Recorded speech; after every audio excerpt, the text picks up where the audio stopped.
السلام عليكم ورحمة الله وبركاته.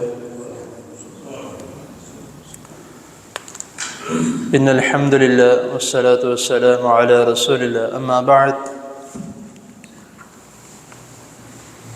أحسن الكلام كلام الله، وأحسن الهدي هدي محمد صلى الله عليه وسلم. أعوذ بالله السميع العليم من الشيطان الرجيم من همزه ونفسه ونفخه. ولو يعجل الله للناس الشر استعجالهم لقضي إليهم أجلهم، أو كما قال الله تعالى في القرآن المجيد. حضرات محترم، نیکی اور گناہ ان دونوں کا آپس میں بہت ہی زیادہ فرق ہے. ہم اکثر یہ کہہ دیتے ہیں کہ اچھا کام کرنے کو نیکی کہتے ہیں اور غلط کام کرنے کو گناہ کہتے ہیں. دیٹس اٹ، اتنا ہی فرق ہے. اتنا فرق نہیں ہے. نیکی کرنے والا شخص سیدھے راستے پہ چلتا رہتا ہے اور وہ سیدھا راستہ اس کو جنت میں لے کے جاتا ہے. گناہ کرنے والا شخص غلط راستے پہ چلتا رہتا ہے اور وہ راستہ اس کو جہنم و دوزخ میں لے جاتا ہے. تو یہ آپ خود اندازہ لگائیں کہ یہ معمولی سا فرق ہے. یہ معمولی فرق نہیں ہے. اور دوسرا جو ہم میں ایک بہت بڑی کمی ہے وہ اس چیز کی ہے کہ ہم چھوٹی نیکی کو نیکی نہیں سمجھتے اور چھوٹے گناہ کو گناہ نہیں سمجھتے. وہ کہتے ہیں نا کہ بھائی یہ راستے میں ایک پتھر پڑا ہوا ہے، آپ اس کو نہ اٹھا کے سائڈ پہ پھینک دو. وہ کہتا ہے کہ یار یہ بھی کوئی کام ہے کرنے والا، کوئی اور کر دے گا، اور چلتے بنو. کیونکہ وہ معمولی نیکی ہے نا، صرف پتھر اٹھا کے سائڈ پہ رکھنا بالکل چھوٹا سا بظاہر نظر آتا ہے. اسی طرح جو ایسا گناہ جس گناہ میں تقریباً ہمارے ملک کے 99% لوگ جو ہیں، 99% لوگ مبتلا ہیں، سگریٹ پینا، اس کو بھی ہم معمولی گناہ سمجھتے ہیں کہ بھئی ایک شوق ہے، اس میں کوئی گناہ والی بات ہو رہی ہے، سگریٹ ہی ہے، اس سے کیا ہو جائے گا. یہ دونوں چیزیں معمولی نہیں ہیں. راستے سے صرف اور صرف ایک پتھر اٹھا کے سائڈ پہ پھینک دینا، راستہ صاف کر دینا، یا یہ سگریٹ جو ہم پی رہے ہیں اس کو ہم معمولی گناہ کہتے ہیں. ان دونوں کا اگر اندازہ لگایا جائے تو رسول اللہ صلی اللہ علیہ وسلم نے کسی کا راستہ صاف کرنے کی بہت بڑی نیکی بتائی ہے. اور جو یہ سگریٹ ہے اس کو ہم جو معمولی گناہ سمجھتے ہیں، اس کے متعلق اللہ رب العزت نے قرآن مجید میں فرمایا ہے کہ جو شخص، وہ لوگ جو اپنی جانوں کو خود ہلاک کرتے ہیں، خودکشی کے ضمن میں آتا ہے. اور یہ خودکشی کا جو عذاب ہے قیامت سے کے بعد کیا ہے، جس طرح شخص خودکشی کی حالت میں مرا ہے قیامت والے دن اسی طرح ہی مرتا رہے گا. اب ایک انسان ہے، اس کو پتہ ہے کہ میں گناہ کر رہا ہوں، اللہ تعالیٰ کی نافرمانی کر رہا ہوں، یہ نشے والی چیز ہے اور اللہ تعالیٰ نے منع کیا ہے نشے والی چیز کو ہاتھ بھی لگانے سے، تو لیکن پھر بھی وہ عمل کر رہا ہے اور اس کی وجہ سے اس کو کینسر ہو جاتا ہے، اس کینسر کی وجہ سے وہ مر جاتا ہے. تو قیامت تک وہ اسی طرح مرتا رہے گا. اس کو کینسر ہوگا، مر جائے گا، تکلیف میں رہے گا، مر جائے گا، پھر دوبارہ زندہ کیا جائے گا، پھر اس کو کینسر ہوگا، پھر تکلیف میں رہے گا، پھر مر جائے گا، پھر دوبارہ زندہ کیا جائے گا. تو ہم چھوٹی نیکی کو بہت چھوٹی سمجھتے ہیں اور چھوٹے گناہ کو بہت چھوٹا گناہ سمجھتے ہیں. اور اکثر اس طرح ہوتا ہے کہ جب ہم کسی کو گناہ کے لیے روکتے ہیں تو وہ کہتا ہے کہ بھائی آپ نے اپنی قبر میں جانا، میں نے اپنی قبر میں جانا، ویکھا جائے گا جو آگے آئے گا. اکثر لوگ یہ سوال جو اس بات کا جو ہے وہ رپلائی کرتے ہیں، جواب دے کے ویکھا جائے گا جو آئے گا. بھائی تم اپنے کام سے کام رکھو. اور پھر ہم اس کو بہت معمولی سمجھتے ہیں ان الفاظ کو کہہ دینا. اور یہ پتہ کس کے ضمن میں آتا ہے؟ یہ ضمن میں آتا ہے وَيَسْتَعْجِلُونَكَ بِالْعَذَابِ کے ضمن میں آتا ہے کہ آن دو عذاب کوئی نہیں، دیکھی جائے گی جو ہوگا. جس طرح کافر کہتے تھے کہ اگر ہم سچے نہیں ہیں تو ہم پر عذاب لے کے آئے نا. اگر قرآن سچا ہے تو ہم پر عذاب لے کے، عذاب علیم لے کے آئے. تو اللہ تعالیٰ اس کے جواب میں فرماتے ہیں، جو میں نے آپ کے سامنے آیت کریمہ کا چھوٹا سا حصہ تلاوت کی ہے، وَلَوْ يُعَجِّلُ اللَّهُ لِلنَّاسِ الشَّرَّ اسْتِعْجَالَهُمْ لَقُضِيَ إِلَيْهِمْ أَجَلُهُمْ، کہ اللہ تعالیٰ فرماتے ہیں کہ جس طرح میں لوگوں کی بھلائیوں کو فوراً اسی وقت میں ان کی دعا کو قبول کر لیتا ہوں، اگر میں لوگوں کی اس طرح کی جو بددعائیں اپنے لیے کرتے ہیں میں یہ قبول کرنے لگ جاؤں تو دنیا کی دنیا ہلاک ہو جائے گی. یعنی اللہ تعالیٰ خیر و بھلائی دینے میں وقت نہیں لگاتے. اپنے لیے مانگتے ہیں، کسی کے لیے مانگتے ہیں، اللہ تعالیٰ فوراً قبول کر لیتے اس دعا کو. انسان اپنے لیے کوئی نیکی کا کام مانگتا ہے، اپنے لیے کوئی خیر و بھلائی کا کام مانگتا ہے، اللہ تعالیٰ اس کو فوراً قبول کر لیتے ہیں. لیکن جب وہ اپنے لیے کوئی برا کام مانگتا ہے، کوئی غلط کام مانگتا ہے، کوئی گناہ کا کام مانگتا ہے، تو اللہ تعالیٰ اس کو فوراً قبول نہیں کرتے. اب اس میں وجہ کیا ہے؟ یہ آپ اور میں نہیں سمجھ سکتے، کیونکہ اللہ رب العزت جو ہم اللہ تعالیٰ کی 99 نام پڑھتے ہیں اس میں ایک لفظ آتا ہے حلیم کا، بردبار، برداشت کرنے والا. یہ اللہ تعالیٰ کی وہ صفت ہے کہ اللہ تعالیٰ انسانوں کے اس رویے کو برداشت کرتے ہیں کہ کہہ دیا. رسول اللہ صلی اللہ علیہ وسلم کی حدیث مبارکہ حدیث قدسی ہے، یعنی کہ رسول اللہ صلی اللہ علیہ وسلم نے، اللہ تعالیٰ نے جو فرمایا وہ نبی کریم صلی اللہ علیہ وسلم ہمیں بتا رہے ہیں. حدیث قدسی کہ اللہ تعالیٰ فرماتے ہیں کہ جب بندہ، کوئی بھی میرا بندہ نیکی کرنے کا ارادہ کرتا ہے میں اس کی ایک نیکی لکھ دیتا ہوں.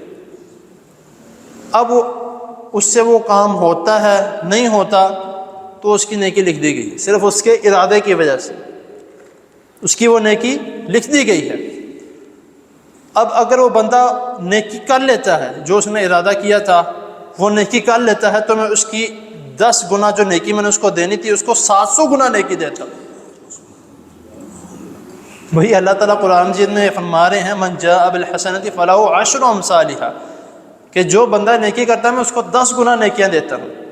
تو لیکن اللہ تعالیٰ یہ بھی فرما رہے ہیں کہ جب وہ بندہ نیکی کر لیتا ہے، اس نے ارادہ کیا اور نیکی کر لی، تو میں اس کے جو 10 گنا میں نے دینی ہے نا، وہ اپنی مرضی سے کہ اس نے نیکی کر لی اس کو 700 گنا نیکیاں دے دیتا ہوں.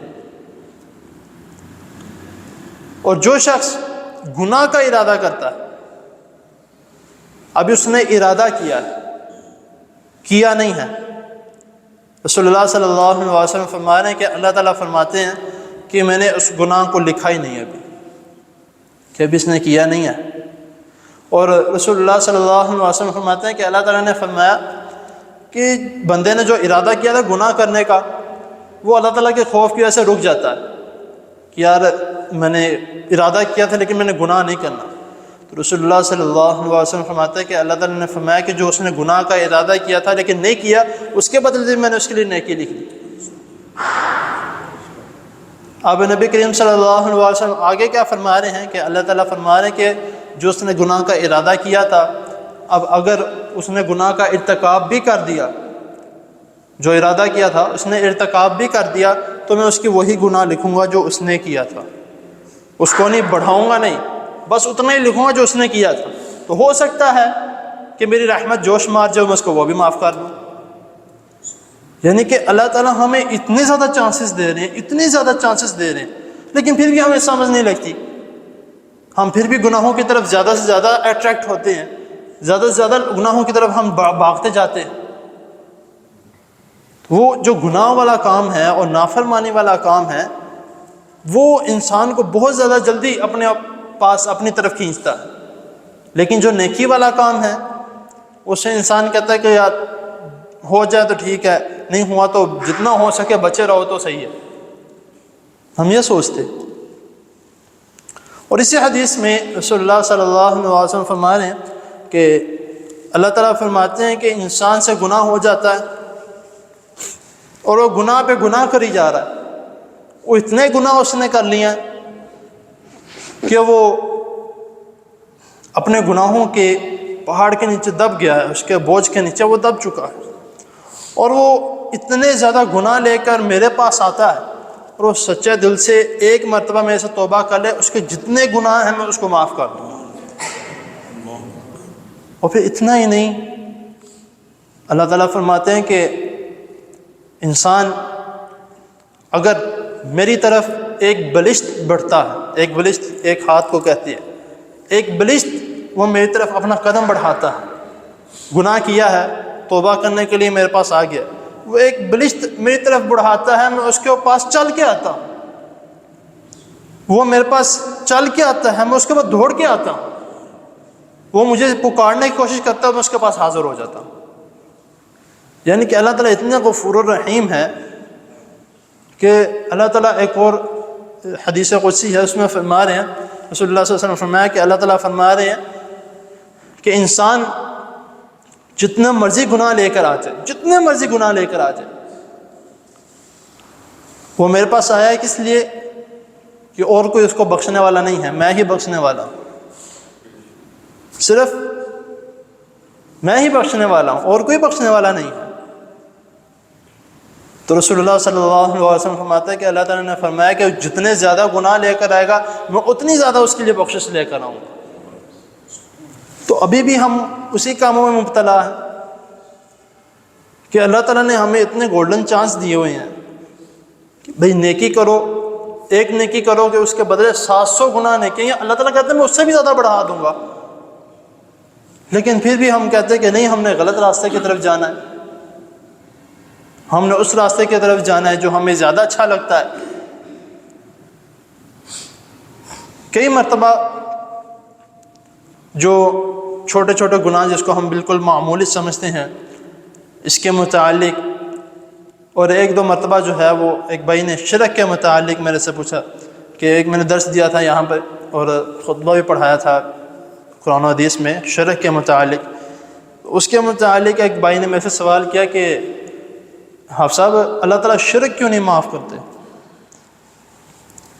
شرک قرآن مجید میں اس کے متعلق کافی وضاحت سے اللہ تعالیٰ نے بیان کیا ہے، سورہ لقمان میں بھی حضرت لقمان علیہ السلام نے اپنے بیٹے کو بھی اس کے متعلق وصیت کی تھی کہ شرک نہیں کرنا، ان الشرک لظلم عظیم، شرک بہت بڑا ظلم ہے، اور یہ نعوذ باللہ اللہ تعالیٰ پر نہیں اپنی جان پر ظلم ہے۔ اور اسی طرح اللہ تعالیٰ نے سورۃ النساء میں فرمایا کہ ان اللہ لا یغفر ان یشرک بہ ویغفر ما دون ذلک لمن یشاء ومن یشرک باللہ فقد ضل ضلالا بعیدا، کہ بے شک انسان جتنے مرضی گناہ لے آئے اللہ تعالیٰ اس کے گناہوں کو معاف کر دیں گے، لیکن اگر انسان کے ان گناہوں میں ایک گناہ شرک بھی ہوا تو اللہ تعالیٰ اس کے کوئی گناہ معاف نہیں کریں گے، وہ شرک بھی معاف نہیں کریں گے۔ ہاں ایک شرط ہے کہ وہ اپنے اس کیے ہوئے شرک کی بھی گناہ کی معافی مانگ لے تو ہو سکتا ہے اللہ تعالیٰ اس کو وہ بھی معاف کر دیں۔ تو جب اس نے بھائی نے سوال کیا کہ بھائی حافظ صاحب یہ شرک اللہ تعالیٰ کیوں نہیں معاف کریں گے، میں نے کہا بھائی شرک جو ہے وہ شراکت سے لفظ نکلا ہے کہ اپنے ساتھ کسی کو ملا کی، جس طرح ہم بائی والی ڈال کے کام کرتے ہیں، تو اسی طرح ہے کہ آپ نعوذ باللہ اس طرح کرتے ہیں کہ اللہ تعالیٰ کے ساتھ کسی اور کو ملا دیتے ہیں کہ فلاں بندہ جو ہے وہ اللہ تعالیٰ کے ساتھ، اللہ تعالیٰ کے پاس میری دعا پہنچاتا ہے، تو وہ کہتا ہے کہ یہ کوئی بری بات تو نہیں ہے، یہ گناہ والی بات، اب اس کی بات آپ دیکھیں تو کہتا ہے کہ گناہ والی بات تو نہیں، آپ کسی سے دعا کرواتے ہو وہ کہتا ہے کہ میں آپ کی دعا اللہ تعالیٰ کو پہنچاؤں گا، تو یہ کوئی غلط بات ہے۔ میں نے کہا بھائی یہی تو غلط بات ہے جو ہم سمجھ نہیں رہے۔ اس نے پھر سوال کیا تو اس میں گناہ والی کون سی بات ہے اور اللہ تعالیٰ کو پسند کیوں نہیں؟ پھر میں نے اس کو ایسی مثال دے کے بتایا کہ شاید اس کے بعد وہ دوبارہ کسی سے سوال نہیں کرے گا۔ معذرت کے ساتھ جو میں نے اس کے ساتھ جو شرک کو سمجھانے کے لیے میں نے بات کی وہ میں یہاں پہ بھی کرنے لگا ہوں۔ میں نے اس سے کہا کہ بھائی آپ شادی شدہ ہو؟ کہنا ہاں میں شادی شدہ ہوں۔ میں نے کہا آپ کی بیوی آپ کی بیوی ہے؟ کہتا ہاں میری بیوی۔ میں نے کہا اگر وہ خدا نخواستہ اللہ تعالیٰ سب کی بیویوں کو محفوظ رکھے اور سب کی عزتوں کو محفوظ رکھے، تو میں نے کہا اگر آپ کی بیوی آپ کی تو ہے، وہ باہر بھی کسی اور مرد کے ساتھ اگر اس نے بول چال رکھی ہو تو کہتا ہے میں تو اس کو طلاق دے دوں گا، اس کو چھوڑوں گا نہیں، یا اگر میرے بس میں اس کو میں قتل کر دوں گا۔ میں کہا بھائی آپ یہ کر رہے ہو، یہ بھی کیا ہے، اس کو بھی شراکت کہتے ہیں نا، کہ وہ آپ کے ساتھ بھی ہے اور اس کے ساتھ بھی ہے۔ میں نے کہا یہ میں نے ایک مثال دی ہے آپ کو، آپ اس کو برداشت نہیں کر رہے، تو وہ اللہ جس نے پوری کائنات کو بنایا ہے وہی آپ کو چلا رہا ہے۔ آپ جو کر رہے ہو اس نے لکھا ہوا ہے کہ تم نے یہ کرنا ہی تو کرنا ہے۔ اگر وہ چاہے آپ کو ادھر ہی اپنے پاس بلا لے، آپ کیا کر سکتے ہو؟ تو کچھ نہیں کر سکتے۔ تو میں نے کہا یہی مثال اس رب کی ہے، تو جو کچھ کیا، کھلا وہ رہا ہے، پلا وہ رہا ہے، رات کو سوتے ہو اٹھا وہ رہا ہے، تو جب سب کچھ وہ کر رہا ہے تو اس کے ساتھ کسی اور کو کیوں ملا رہے ہو؟ کہتا آپ سے مجھے ساری سمجھ لگی جو آپ نے بتایا۔ میں نے کہا آج کے بعد کسی سے نہ پوچھنا کہ اللہ تعالیٰ شرک کیوں نہیں معاف کرتے۔ میں کہا جب ایک انسان ہو کر اپنا جو ساتھی ہے اس کو کسی اور کے ساتھ نہیں دے سکتے، تو وہ تو رب ہے، پوری کائنات کا مالک ہے، وہ پوری کائنات کو چلا رہا ہے، پھر اس کو چھوڑ کے کسی اور سے مانگنا وہ تو نہیں برداشت کر سکتا۔ تو اس لیے ہمیں سمجھ آنا چاہیے کہ گناہ اور نیکی یہ اللہ تعالیٰ نے جو ہمیں راستہ دکھایا ہے، ہم ہر نماز میں کھڑے ہو کر بولتے تو ہیں کہ اہدنا الصراط المستقیم، اہدنا الصراط المستقیم، تو ہم یہ کیوں بھول جاتے ہیں کہ صراط المستقیم کون سا ہے؟ صراط المستقیم کون سا ہے؟ صراط الذین انعمت علیہم، صراط المستقیم وہ ہے جس پہ انعام والے لوگ چلے ہیں۔ انعام والے لوگ کون سے ہیں؟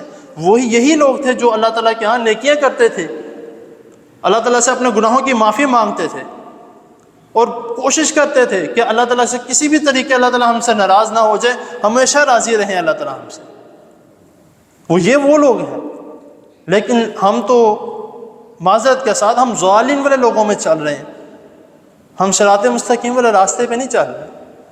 تو ہم بولتے بھی ہیں غیر المغضوب علیہم ولا الضالین، کہ ہمیں ان لوگوں کے راستے پہ نہ چلانا جن کے اوپر آپ کا غضب ہوا، آپ کا غصہ ہوا، جو گمراہ ہو گئے، لیکن ہم چل ان کے راستے پہ رہے ہیں، دعا ہم سیدھے راستے کے مانگ رہے ہیں اور چل ہم ان کے راستے پہ رہے ہیں۔ تو ہم کس طرح پھر ہمیں اللہ تعالیٰ جو ہے وہ انعمت علیہم لوگوں کے ساتھ شامل کریں گے؟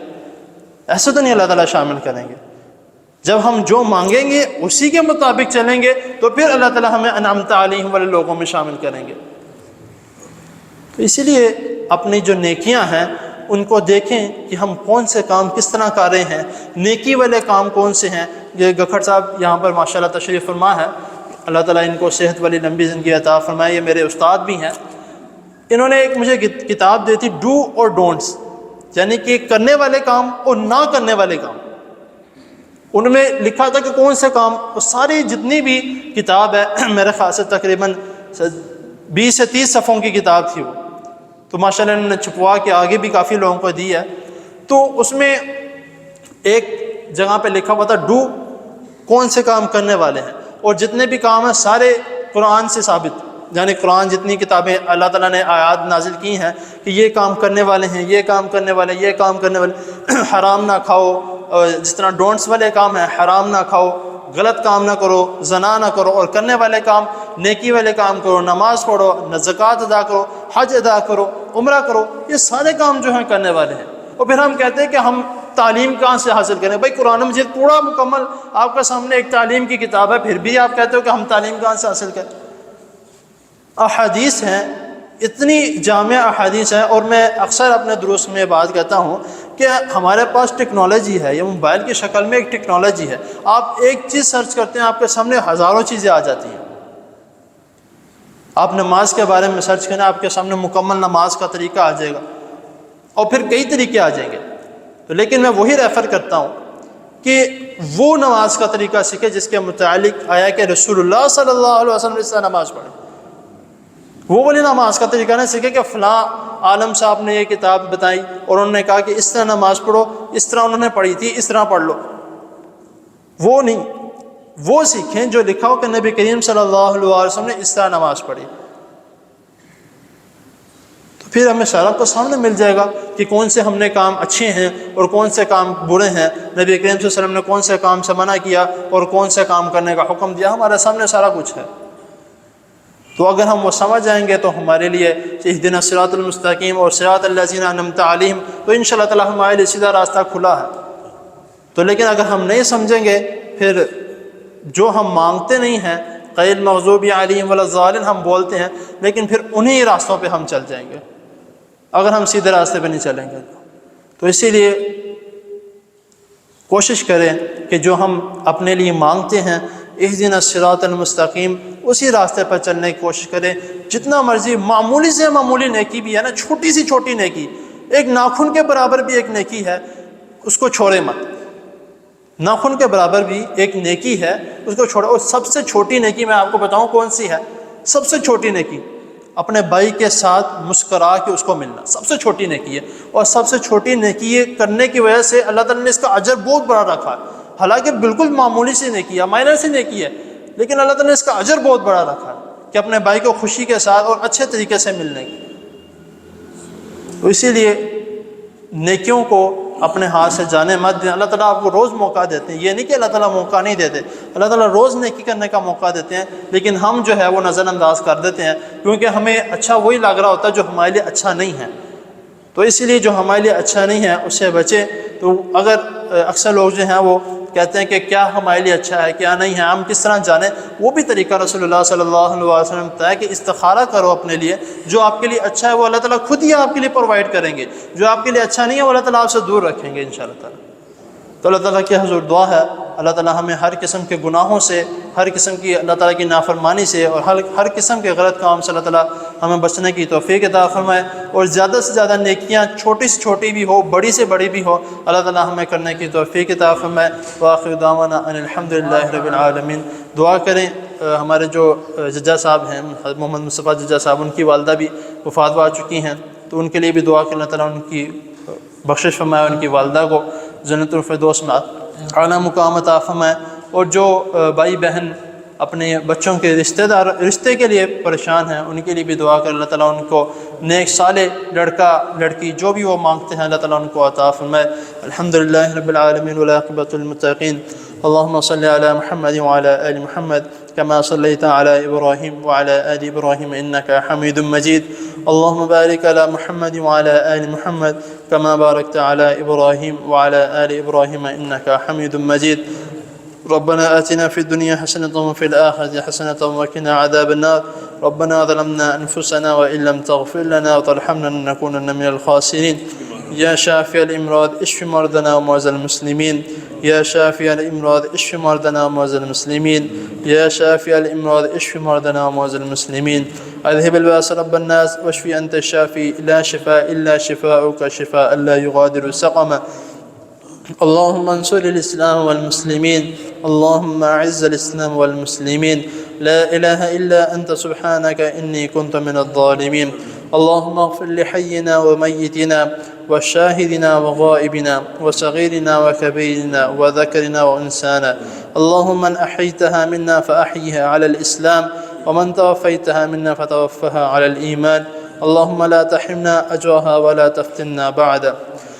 ربنا تقبل منا إنك أنت السميع العليم وتب علينا إنك أنت التواب الرحيم. وصلى الله تعالى على خير خلقه محمد وآله وصحبه أجمعين برحمتك يا أرحم الراحمين.